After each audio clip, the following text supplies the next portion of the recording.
Salut les athlètes! À quelques jours de mon premier objectif de l'année 2025, je voulais vous faire un retour sur ma préparation, puis aussi sur quelques réflexions que j'ai depuis quelques semaines. Donc, au sommaire de cette vidéo, je vais parler de mon Daily Athlète Journée. Je ferai un retour sur ma préparation avant le départ du 21. Puis, bien sûr, je vous ferai un récit et l'analyse du résultat de ma course. Et puis, je parlerai de mes objectifs qui vont suivre cette année.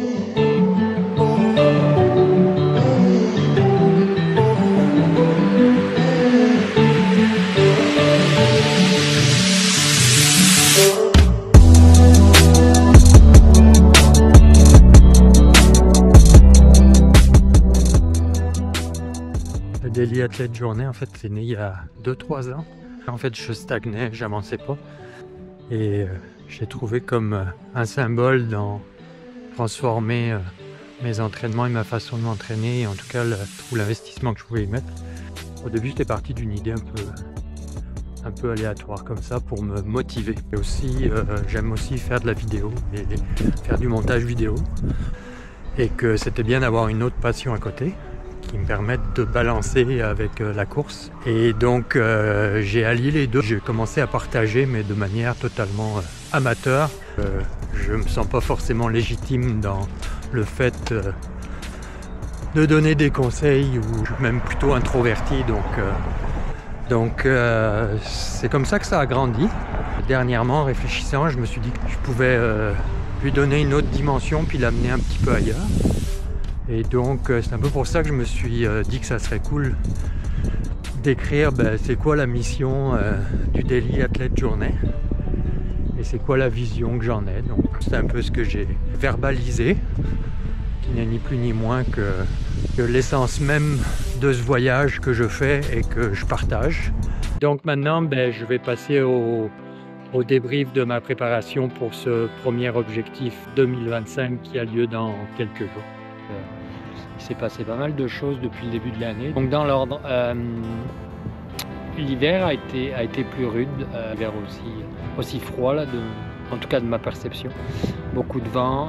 C'est un des hivers qui me semble le moins neigeux et froid. Mais pourtant c'est celui que depuis 13-14 hivers que je fais ici, je peux vraiment du mal. J'ai souvent couru à l'intérieur, ce qui ne m'était pas vraiment arrivé depuis 2 ans. J'avais réussi à courir à l'extérieur même l'hiver. Donc mes repères ont quand même pas mal changé. En plus, depuis 3 ans, peut-être même un petit peu plus, je suis super sensible des mains. Et pendant les périodes de froid, malgré les gants chauffants, ça devenait super douloureux. Donc si on ajoute l'accumulation de la neige qui a été plus importante cette année à Montréal, ça a rendu les endroits où je m'entraîne moins accessibles et beaucoup moins facile donc finalement de faire de l'activité à l'extérieur. Donc moralement ça m'a vraiment affecté, ça a entamé ma motivation. Pas vraiment motivé,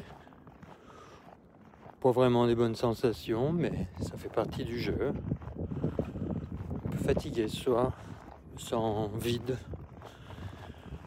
pas de lumière, la tempête, 40 cm de neige, bref, l'hiver. Mais je suis quand même content parce que j'ai su maintenir une certaine rigueur qui m'a permis de passer au travers de toutes ces semaines qui n'ont pas été faciles. Ensuite, alors que j'avançais bon an mal an dans ma préparation, c'est vers mi-février à peu près, j'ai cogité et j'ai décidé de changer de coach. Et donc ça a impacté ma préparation. J'en profite pour vous porter une réflexion sur le coaching, parce que si vous vous questionnez, savoir si vous devriez utiliser ou pas, je pense qu'un coach, ça a 2 grands avantages. Le premier, c'est qu'il allège votre charge mentale et va éviter des erreurs dans les séances et dans votre planification pour l'adapter avec vos autres obligations. Le deuxième point, c'est qu'il sera une source de soutien et de motivation dans les moments qui sont plus difficiles. Ça, on n'a pas soi-même forcément le recul ou l'objectivité pour le faire de manière pertinente. Donc c'est vrai que ça a un coût mensuel et selon moi, et ce que je peux vous dire, c'est que le coût versus ce qu'il apporte, ça me semble être un bien meilleur investissement que vous apportera une paire de chaussures carbone à 300 ou 400 dollars ou tout autre accessoire qui n'est pas forcément essentiel, en tout cas au début, vous apportera des leviers de progression qui sont beaucoup plus importants. Donc pour moi, l'investissement, il est clair qu'il en vaut vraiment le prix que vous mettez dedans. Après, je pense qu'il faut vraiment trouver le coach qui vous convient, puis il ne faut pas hésiter à tous les coachs aujourd'hui, quasiment tous, vous n'allez pas à vous engager pour 6 mois ou pour 1 an, donc vous pouvez utiliser quelqu'un qui a un savoir, une expérience qui peut vous la transmettre. Moi-même, je suis coach, je coach des personnes, mais le meilleur move que j'ai fait, ça a été de prendre un coach.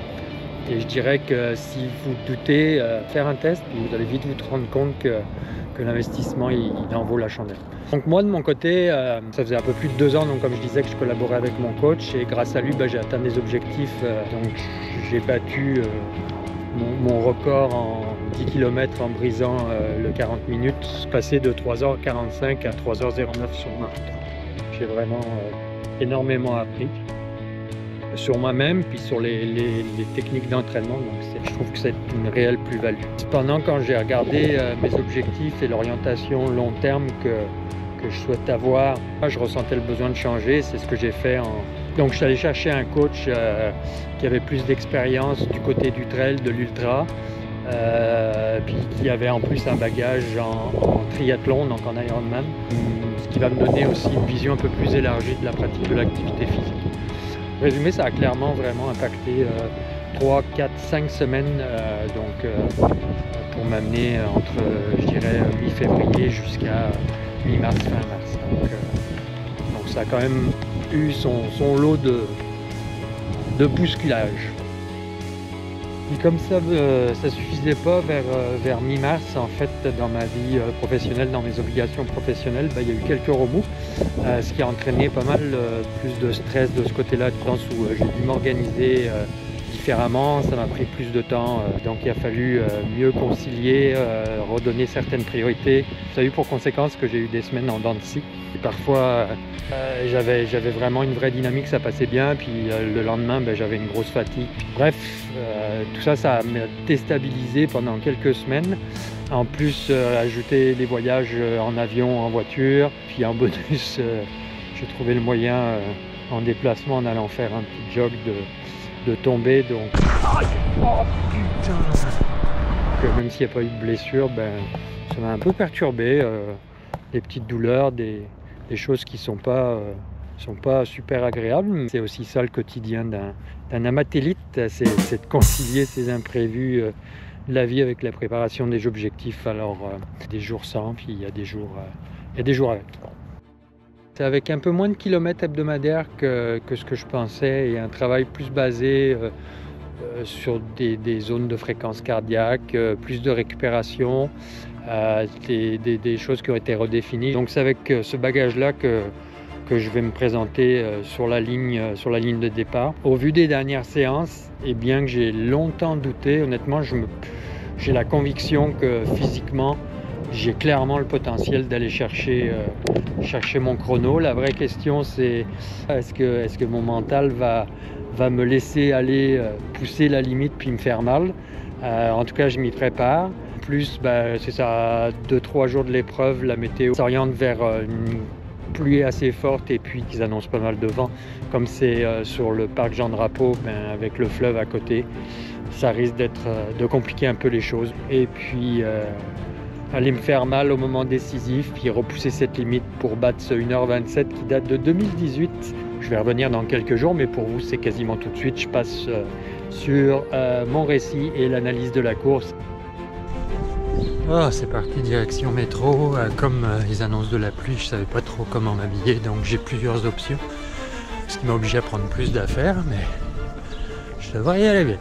On verra sur place. Petite nouveauté, donc d'habitude quand je pars un 21 ou un 10, j'ai très peu ou pas d'échauffement, en tout cas pas des tonnes, j'ai pas l'habitude. Et là, mon coach m'a donné un truc un peu plus structuré, donc je vais tester, c'est une nouveauté. Puis après, let's go. Après, ce qui est clair, c'est que même s'il pleut pas, c'est pas si grave. C'est surtout le vent et le froid. J'ai fait de prendre des petits gants parce que Je pense que ça va me perturber pas mal plus, le vent, le froid, que la pluie. J'ai passé une bonne nuit, bien dormi, endormi tôt, levé tôt, avant mon réveil, donc il est 6 heures et quelques. Je devrais être à l'heure.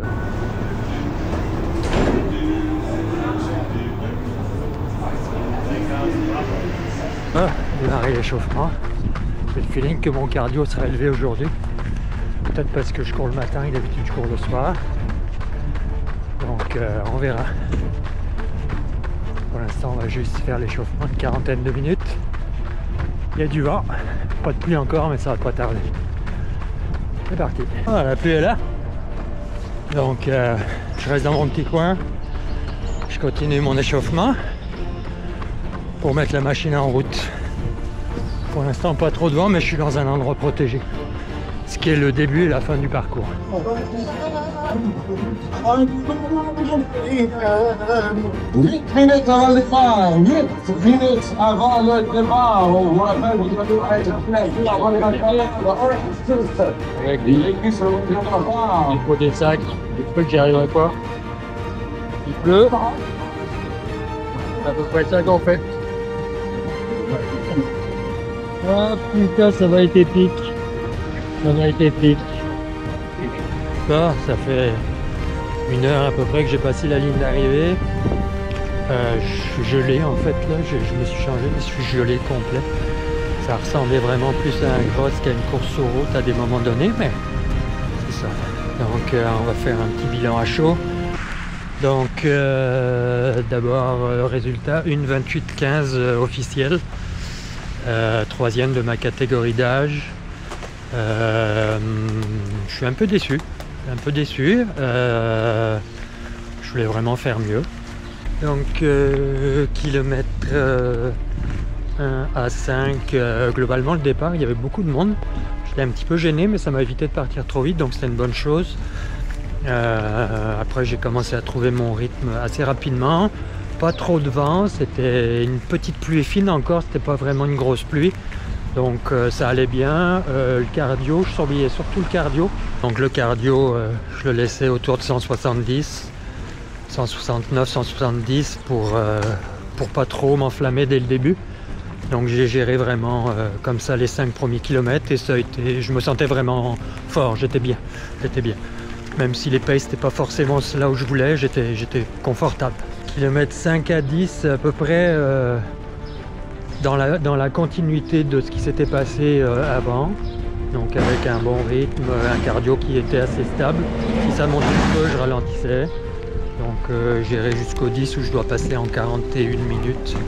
Donc ce qui était un bon scénario. Je vérifierai les chronos puis je mettrai les temps en dessous, mais ça me semble être un bon scénario, en tout cas dans la ligne de ce que je voulais faire. Kilomètre 10 à 15. Ben là on rentre un peu dans la partie critique. Il y a des parties où sur le circuit de Formule 1 en fait je me suis retrouvé un peu face au vent, donc ça c'était, j'ai décidé de ne pas lutter contre le vent et de le laisser, donc j'ai probablement perdu un peu de temps ici. J'ai essayé de me mettre dans un pack et j'ai tenu un peu mais après ça allait trop vite pour moi, donc j'ai décidé de ne pas forcer et de garder le cardio en dessous de 175. Je voulais rester là pour pas me brûler. Donc c'est ce que j'ai fait pour passer cette étape puis revenir au bord du bassin d'Aviron en fait. Et après sur le bord du bassin d'Aviron, là il y a eu à peu près 1 km, 1 km et demi où, entre le 15 et le 20 où c'était vraiment vent de face là. Ça m'a vraiment fait mal, j'ai dû forcer un peu plus, le cardio est monté de 1 ou 2 battements. En plus quand on tourne pour revenir sur l'autre bout de l'île, ben, ça monte un tout petit peu, donc ça casse. Donc musculairement on commence à le sentir, surtout qu'on est sur les derniers kilos. Il en reste 3-4. Je voulais essayer d'accélérer un petit peu, mais je voyais bien que ça passait pas. Donc j'ai préféré être conservateur 1 km de plus avant de vraiment tout lâcher et de prendre plus de risques. Et après 18, 19, 20, je choisissais quelqu'un devant, je me visais, j'essayais de revenir dessus, ça les faisait réaccélérer, donc de fil en aiguille j'accélérais, mais du mieux que je pouvais, mais je pouvais pas donner plus, même si je pense que j'ai fini quand même assez fort. J'ai vraiment tout donné jusqu'au bout. Puis sur le dernier kilomètre, bah, j'ai vraiment tout lâché. Donc, comme je dis, un peu déçu. Donc, je vais aller me rentrer, me prendre une douche chaude, me réchauffer. Et voilà, 48 heures depuis que j'ai fait mon débrief à chaud après le 21 de Montréal. La déception est toujours là. Et ce matin, un débrief avec mon coach pour analyser les résultats de la course et puis la planification pour la suite.